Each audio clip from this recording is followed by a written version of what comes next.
Hello student, CTET 2026 की preparation को और बेहतर बनाने के लिए आज के वीडियो में हम पढ़ेंगे व्यक्तित्व से संबंधित कुछ महत्वपूर्ण प्रश्नों को जो कि प्रीवियस ईयर में आपसे पूछे गए हैं। तो चलिए शुरू करते हैं हम। पहले क्वेश्चन है हमारा, व्यक्तित्व शब्द की उत्पत्ति किस भाषा के शब्द पर्सोना से हुई है? Option A Greek, option B Latin, option C French या ऑप्शन डी जर्मन। तो ऑप्शन बी जो है हमारा वो राइट हो जाएगा।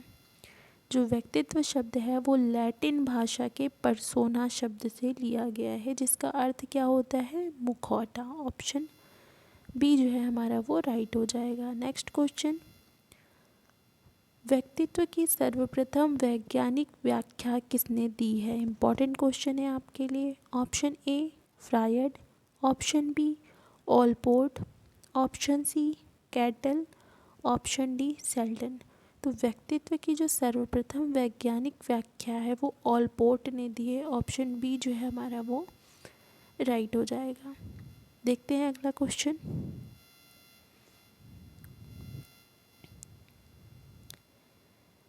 व्यक्तित्व के मनोविश्लेषणात्मक सिद्धांत का प्रतिपादन किसने किया?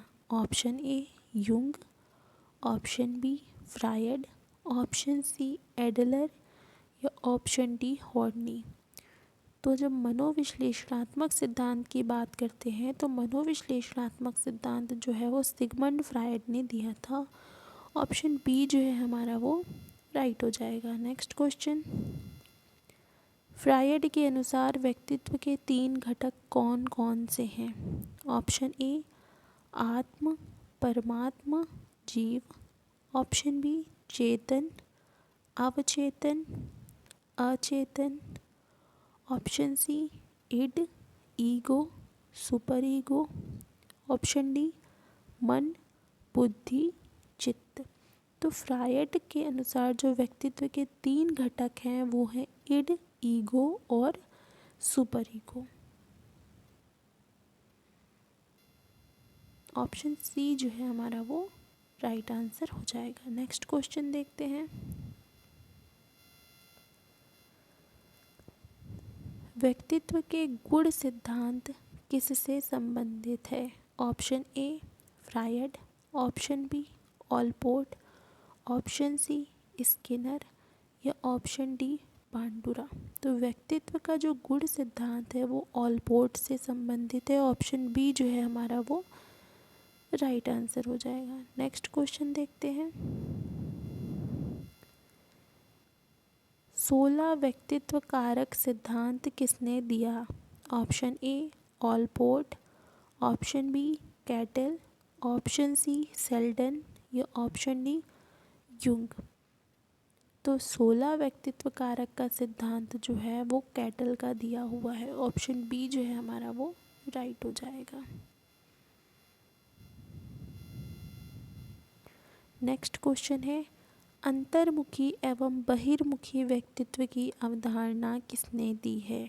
Option A Freud, option B Jung, option C Adler या option D Skinner.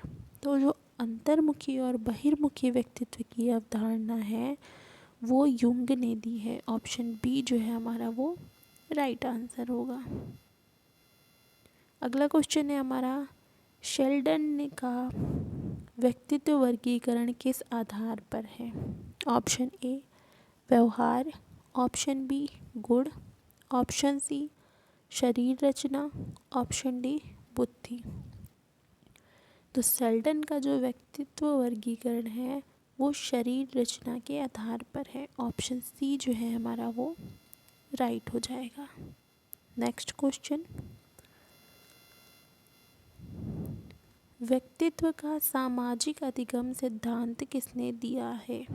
Option A Skinner, option B Bandura, option C Pavlov, option D Thorndike. तो व्यक्तित्व का सामाजिक अधिगम सिद्धांत जो है वो बांडुरा ने दिया हुआ है। ऑप्शन बी जो है हमारा वो राइट हो जाएगा। नेक्स्ट क्वेश्चन देखते हैं,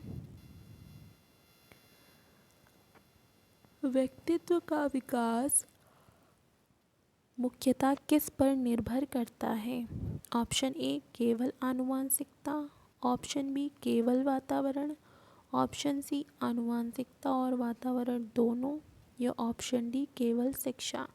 तो व्यक्तित्व का विकास जो है वो आनुवंशिकता और वातावरण दोनों पर निर्भर करता है। ऑप्शन सी जो है हमारा वो राइट हो जाएगा। नेक्स्ट क्वेश्चन देखते हैं।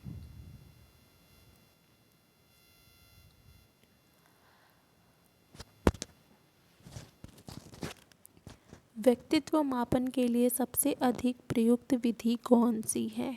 ऑप्शन ए साक्षात्कार, ऑप्शन बी अवलोकन, ऑप्शन सी प्रश्नावली, option D case study.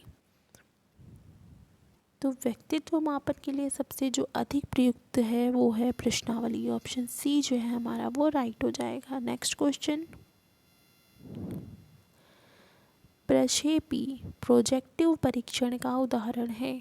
Option A बुद्धि परीक्षण, ऑप्शन बी उपलब्धि परीक्षण, ऑप्शन डी रोशार्क परीक्षण, या ऑप्शन डी अभिक्षमता परीक्षण।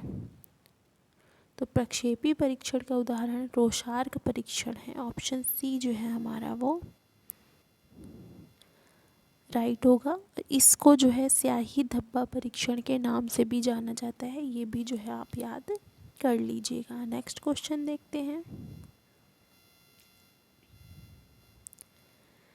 व्यक्तित्व का व्यवहारवादी सिद्धांत किससे संबंधित है? Option A Freud, option B Skinner, option C Jung, option D Sheldon. तो व्यक्तित्व का जो व्यवहारवादी सिद्धांत है वो स्किनर से संबंधित है। ऑप्शन बी जो है हमारा वो राइट हो जाएगा। Next question.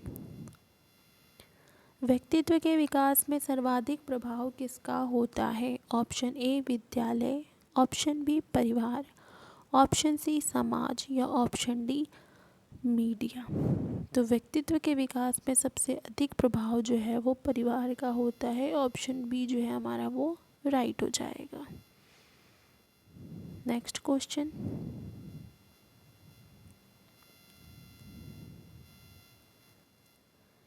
आदर्श व्यक्तित्व का निर्माण किससे संभव है?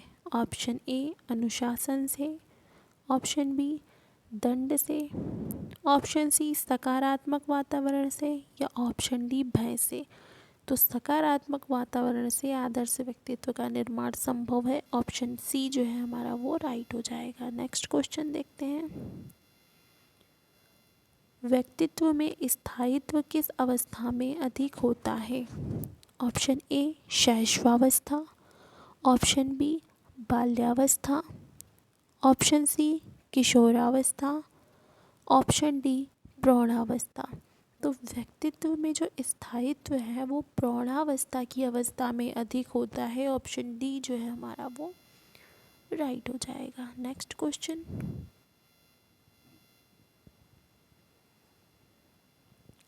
व्यक्तित्व परीक्षण में टैट का पूर्ण नाम क्या है? तो जो ये TAT परीक्षण होता है इसका पूरा नाम आपसे पूछ रहे हैं। ऑप्शन ए कह रहा है thematic apperception test, option B total aptitude test, option C technical ability test, या option D teachers assessment test. तो व्यक्तित्व परीक्षण में जो ये टैट है TAT है इसका पूरा नाम होता है thematic apperception test. Option A जो है वो हमारा राइट आंसर हो जाएगा। नेक्स्ट क्वेश्चन देखते हैं।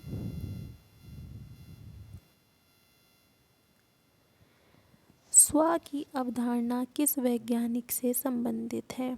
Option A Rogers, option B Freud, option C Skinner, या ऑप्शन डी कैटल। तो जो स्व की अवधारणा है वो रोजर्स मनोवैज्ञानिक से संबंधित है। ऑप्शन ए जो है हमारा वो राइट आंसर हो जाएगा। नेक्स्ट क्वेश्चन देखते हैं। व्यक्तित्व का मानवतावादी सिद्धांत किसने दिया है? Option A Freud, option B Skinner, option D Rogers, या ऑप्शन डी पावलव। तो व्यक्तित्व का जो मानवतावादी सिद्धांत है वो रोजर्स ने दिया है। ऑप्शन सी जो है हमारा वो राइट आंसर हो जाएगा। नेक्स्ट क्वेश्चन देखते हैं। निम्नलिखित में से कौन सा व्यक्तित्व का गुण नहीं है? ऑप्शन ए स्थायित्व, ऑप्शन बी संगठन, ऑप्शन डी गतिशीलता या ऑप्शन डी अस्थिरता। तो ऑप्शन डी जो है वो हमारा राइट हो जाएगा। अस्थिरता जो है वो व्यक्तित्व का गुण नहीं है। ऑप्शन डी जो है हमारा वो राइट हो जाएगा। तो ये थे आज के हमारे क्वेश्चंस। आई होप वीडियो आपको अच्छी लगी होगी। कमेंट बॉक्स में बताएं। चैनल को सब्सक्राइब नहीं किया है तो सब्सक्राइब करें। मिलते हैं नेक्स्ट वीडियो में। Thank you.